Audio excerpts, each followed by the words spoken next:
멈추면 비로소 보이는 것들. 해민. 사랑, 내가 사라지는 위대한 경험.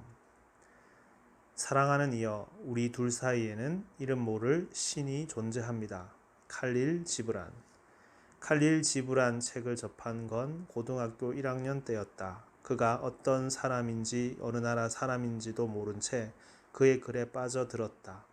사랑 경험도 인생의 쓴맛도 맛보지 못한 나이였지만 그의 영혼의 순례와도 같은 글들은 사춘기였던 나를 사로잡았다. 지금 생각해보면 그의 글들이 나조차도 알 수 없던 내 안의 신성한 세계로 어린 나를 인도했던 건 아닐까? 나는 그의 책 예언자, 사람의 아들 예수를 읽으며 서양 종교에 대한 이해를 넓혔고 선과 악으로 나뉘는 딱딱한 교리적 해석이 아닌 종교가 얼마나 아름답고 신비로운 것인지를 깨달을 수 있었다. 내가 지금 승려이지만 예수님에 대한 깊은 존경이 있는 것은 어쩌면 어린 나이에 칼릴 지브란을 만났기 때문이 아닌가 하는 생각도 든다. 그래서 나는 아직도 그에게 크게 감사한다. 그리고 그때 그 나이 나를 더욱더 두근거리게 만든 건 칼릴 지브란과 그의 영적 동반자인 메리 헤스켈이 나눈 사랑의 편지였다. 아직 사랑을 경험해 보지 못한 10대 소년의 마음을 뒤흔든 그의 글들. 나는 독서실에서 혼자 공부하며 보낸 많은 긴 밤들을 칼릴 지브란의 시로 마감했다. 보이는 사랑은 작습니다. 그것 뒤에 있는 거대한 사랑에 견준다면 그의 글에 담긴 사랑과 영성의 성스러운 어울림은 나를 알 수 없는 깊은 감동으로 밀고 갔다. 사랑이란 걸 해본 적도 없으면서 글 속에 담긴 사랑이 이미 내 사랑의 경험인 것처럼 가슴을 파고들었다. 사랑이 그대들을 손짓해 부르거든 그를 따르십시오. 비록 그의 길이 힘들고 가파를지라도. 사랑의 날개가 그대를 감싸 안으면 그에게 몸을 맡기십시오. 비록 그 날개 속에 숨겨진 칼이 그대들에게 상처를 입힐지라도. 언젠가 나에게도 사랑이 찾아온다면 나 역시 칼릴 지브란의 말처럼 아무런 계산이나 두려움 없이 오직 사랑에 내 존재를 맡기겠노라 다짐했다. 그 사랑 뒤에 정말로 깊은 아픔이 존재한다 하더라도 그 길을 묵묵히 걷겠노라고 스스로에게 말했다. 하지만 알다시피 사랑이란 그렇게 마음속으로 만반의 준비를 한다고 해서 오는 게 아니었다. 오히려 사랑이란 녀석은 마음을 쓰면 쓸수록 더 멀어지는 성격을 갖고 있었다. 그리고 한참이 지난 어느 날 아침 일찍 잠에서 깨어나다 문득 알게 되었다. 나에게도 그토록 그리던 사랑이 찾아왔다는 사실을. 그리고 그 사랑은 내 의지와는 전혀 상관없이, 아니 오히려 내 의지에 반하여 자기 마음대로 찾아왔다는 사실을. 승려가 첫사랑을 고백하는 건 무척이나 쑥스러운 일이지만 그랬다. 그때가 내 첫사랑이었다. 준비가 되었건 되지 않았건 나의 계획이나 의지와는 전혀 상관없이 불쑥 내 마음의 문을 열고 들어오는 처음 보는 귀중한 손님. 그게 내가 정의하는 첫사랑이다. 그분은 미국에서 온 선교사였다. 7살 연상의 그녀는 나와 친구들에게 영어를 가르쳐 주었고 우리는 그녀가 한국어를 잘할 수 있도록 도와주었다. 그녀와 나는 언어 공부 이외에도 공통 관심사가 많았는데 엔야의 음악을 좋아했고 릭 베송 감독의 영화 레미제라블 같은 뮤지컬을 좋아했다. 그래서 나는 그녀를 만날 때면 그녀가 좋아할 만한 음악을 녹음한 테이프를 준비하곤 했다. 그러면 그녀는 직접 구운 쿠키나 파이를 나에게 선물로 주었다. 나는 그녀를 만나 서로의 언어를 배우고 음악 이야기, 철학 이야기를 하는 걸 좋아했다. 둘만 따로 만날 시간이 없었음에도 불구하고 나는 그녀와의 다음 만남을 항상 기대했다. 그리고 그 기대감이 단순한 설렘이 아닌 사랑이었음을 곧 깨닫게 된 것이다. 하지만 이 사랑이 이루어질 수 있겠는가? 애초에 짝사랑이 될 수밖에 없는 운명이었다. 그녀가 보기에 나는 어린아이에 불과했다. 그리고 그녀는 선교사로 활동하다 반년 후 미국으로 돌아가기로 예정돼 있었고 미국엔 그녀의 오랜 연인도 있었다. 이렇게 명확한 걸 가지고 에휴. 근데 알다시피 이제 내 마음대로 되는 일이 아니지 않은가? 사랑이 오면 사랑은 내 삶의 작은 일부가 아닌 내 삶의 전부가 된다. 오직 사랑 하나만을 남겨놓고 다른 모든 것들은 부차적이고 중요하지 않은 존재로 만들어 버린다. 생각은 항상 그녀 주위를 빙빙 돌고 나의 에고의 벽은 사랑 앞에서 하나씩 무너져 완전한 무방비 상태가 되어간다. 그녀를 생각하면 세상에서 가장 높은 곳에 올라 따뜻한 햇볕을 쬐고 있는 듯한 행복감을 느꼈고 그녀가 미국으로 돌아가야 하는 시간이 가까워질수록 나는 내 영혼의 뿌리가 송두리째 흔들리는 듯한 느낌을 경험했다. 정말 무척 행복하면서도 너무도 아팠다. 그녀가 귀국하는 날이 보름 앞으로 다가오자 내 안의 이기심들은 서서히 사라지며 내가 완전히 사라져 버리는 듯한 기분이 들었다.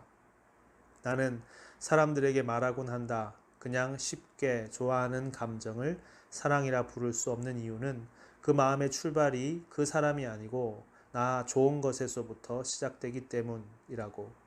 그때 나는 마치 내 안에 그녀만이 존재하는 듯한 경험을 했다. 나 좋은 것이 아닌 그녀의 존재로부터 세상 모든 것이 시작되는 듯한 감정.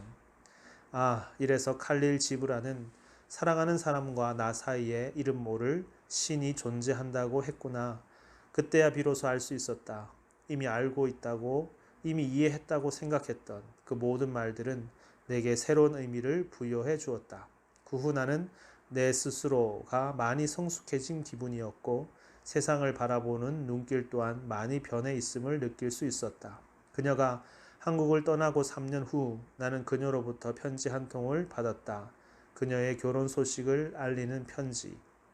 오랜 연인과 드디어 결혼식을 올리게 된 것이다. 당시 미국에서 대학 생활을 하고 있던 나는 그녀의 결혼을 축하해 주기 위해 비행기를 타고 남부로 내려가고 싶었지만 그러지 못했다. 그럴 돈도 시간도 없었다. 하지만 그보다 나를 막았었던 것은 결혼하는 그녀를 보고 내 자신이 힘들어하지 않을까라는 두려움이었다. 작은 선물을 준비해서 소포로 붙이는 것으로 축하를 대신할 수밖에 없었다. 그리고 그녀를 다시 만난 건 그 후 2해가 더 지나서였다. 대학 친구들과 함께 졸업을 기념하며 자동차로 대륙 횡단 여행을 떠났을 때 그녀가 사는 지역에 들러 만난 것이다. 그녀와 함께 우리를 반갑게 맞이해 준 그녀의 남편은 그녀처럼 선량하고 좋은 사람이었다. 대학 졸업 후 나는 보스턴 근처의 캠브리지에 살면서 석사 공부를 하게 되었다. 19세기 말 칼릴 지브란의 가족이 레바논에서 처음 미국으로 이민을 와 정착했던 곳이 바로 보스턴의 사우스엔드라는 동네였다. 그 당시만 하더라도 사우스엔드는 대서양을 건너온 레바논 이민자들이 모여 사는 보스턴의 대표적 슬럼가였다고 한다. 하지만 지금은 전형적인 뉴 잉글랜드풍의 아름다운 붉은 벽돌 건물들이 즐비한 아름다운 동네다. 칼릴 지브라는 이곳에 살면서 이민자 아이들이 다니는 학교에서 영어를 처음 배우기 시작했고 그의 그림 실력을 알아본 선생님의 도움으로 화가로서도 인정을 받게 된다. 1904년 처음 가진 개인전 때 10살 연상의 메리 헤스켈은 그의 예술성과 천재성에 매료되어 평생 그를 후원했다. 그리고 칼릴 지브라는 메리 헤스켈에게 꾸준히 사랑과 삶의 성찰이 담긴 편지를 보냈고 바로 그 편지들이 내 10대 그리고 지금까지도 내 심장에 깊게 파고들어 남아있는 것이다. 사랑이 그대에게 말하거든 그를 믿으십시오. 비록 사랑의 목소리가 그대의 꿈을 모조리 깨뜨려 놓을지라도 사랑은 그대의 성숙을 위해 존재하지만 그대를 아프게 하기 위해서도 존재합니다. 칼릴 지브란의 애정어린 편지를 받던 메리 헤스켈은 보스턴을 떠나 미국 남부로 이사를 하고 3년 뒤 칼릴 지브란에게 결혼 소식을 알렸다. 연상의 그녀들, 미국 남부로 떠나 3년 뒤 결혼 소식을 알린 그녀들. 칼릴 지브란의 사랑과 나의 풋사랑의 공통점을 발견하며 나는 마음속으로 내 사랑을 더 키우고 포장했던 듯도 싶다. 지금 생각해보면 이토록 아무렇지도 않은데 그때는 얼마나 가슴이 애이고 아팠는지. 애틋한 마음은 사라졌지만 그곳엔 그녀에 대한 감사로 채워졌다. 사랑을 경험하게 해주어서, 내가 사라지는 경험을 하게 해주어서, 내 안에 나 자신이 아닌 타인으로 가득한 경험을 하게 해주어서, 그 위대하고도 신성한 감정을 알게 해주어서. 이런 조건, 저런 조건, 내 마음에 드는 사람을 골라 사랑해야지 하면 사랑이 오지 않습니다. 왜냐하면 사랑은 내가 하는 것이 아니고 사랑이 사랑을 하는 것이기 때문입니다. 나를 행복하게 해줄 사람이 아니고 나 자신이 없어지는 사랑, 사랑할 수밖에 없기 때문에 하는 사랑, 그런 사랑이 진정한 사랑이 아닐까요? 사랑을 할 때 조건을 보고 사랑을 하게 되면 그 조건 때문에 나중에 헤어지게 됩니다. 사랑은 무조건으로 하는 것입니다. 사랑은 편합니다. 사랑은 따뜻합니다. 사랑은 자유롭습니다. 사랑은 아이처럼 순수합니다. 사랑은 다른 의도가 없습니다. 나와 다른 사람과의 친밀도를 측정할 수 있는 방법은 내가 그 사람 앞에서 얼마나 어린아이처럼 굴 수 있는가. 사랑하면 누구나 어린아이가 됩니다. 나 역시 교수가 되기 위해 대학을 알아볼 때 직장을 구한다는 것은 연애하는 것과 비슷하다고 생각했습니다. 내가 그를 좋아해도 그가 나를 싫어할 수도 있고 그가 나를 좋아해도 내가 싫을 수 있고 둘 다 좋은 경우는 참 쉽지가 않은 것 같습니다. 맛있는 밥을 짓기 위해서는 뜸 들이는 시간이 필요하듯 밀고 당기기의 시간은 연애의 성패를 좌우합니다. 밀당도 사실 필요해요. 상대가 나에게 5를 주었는데 내가 상대를 더 사랑하여 15를 주는 것이 뭐가 잘못된 것이냐고 묻는 이들이 있어요. 하지만 너무 주기만 하는 사랑은 처음에는 좋으나 시간이 갈수록 상대는 당연하다고 여기고 나는 지쳐가기 마련입니다. 밀당은 두 사람의 감정의 균형을 맞추는 시간입니다. 어느 한쪽이 더 좋아하면 상대방의 감정과 균형을 맞춰야 제대로 사랑할 수 있습니다. 그래서 밀당의 기본은 좋아도 잠시 참는 것입니다. 스님, 제가 그 젊은 교수님께 속으로 엄청 짜증을 냈거든요. 처음엔 그분이 싫어서 그런 줄 알았는데 알고 보니 그 교수님한테 관심을 받고 싶은데 못 받으니까 그런 거더라고요. 나는 오늘 배웠어요. 이유 없는 짜증은 짝사랑의 표현이구나. 초등학교 다닐 때 나를 못살게 굴던 나보다 키가 큰 여자아이가 사실은 나를 좋아해서 그랬다는 것을 알았을 때 인간의 심리가 얼마나 복잡한지 이해하게 되었습니다. 잘 모르는 이가 당신을 이상하게 힘들게 하면 의심하세요. 당신에게 관심받고 싶어서 그런 걸 수도 있으니까요. 사람들이 가장 고통스러워하는 것 중 하나는 내가 관심받지 못하고 외면당하고 있다는 느낌입니다. 나도 모르게 소외시킨 사람은 없는지 둘러보세요. 그리고 내가 당신을 이해하고 싶다는 마음으로 그의 말을 들어주세요. 다른 사람에게 서운함을 느꼈을 때 우리는 비로소 우리가 예전에 비슷한 방식으로 서운하게 했던 사람의 얼굴을 떠올리며 그때서야 그 사람에게 진정으로 미안함을 느낍니다. 관계가 깨질 때처럼 적나라하게 내 미천을 보여주는 경우가 없습니다. 마음의 치졸함의 끝에서 한 발만 양보하십시오. 그 한 발은 보통 때의 10발보다 훨씬 위대합니다. 그리고 내 고통의 시간을 단축시켜 줍니다. 머리로는 헤어져야 되는 것을 아는데 실제로는 그렇게 하지 못하는 이유가 무엇인 줄 아세요? 우리의 감정은 머리로 아는 것보다 훨씬 더 깊숙이 존재하고 있기 때문입니다.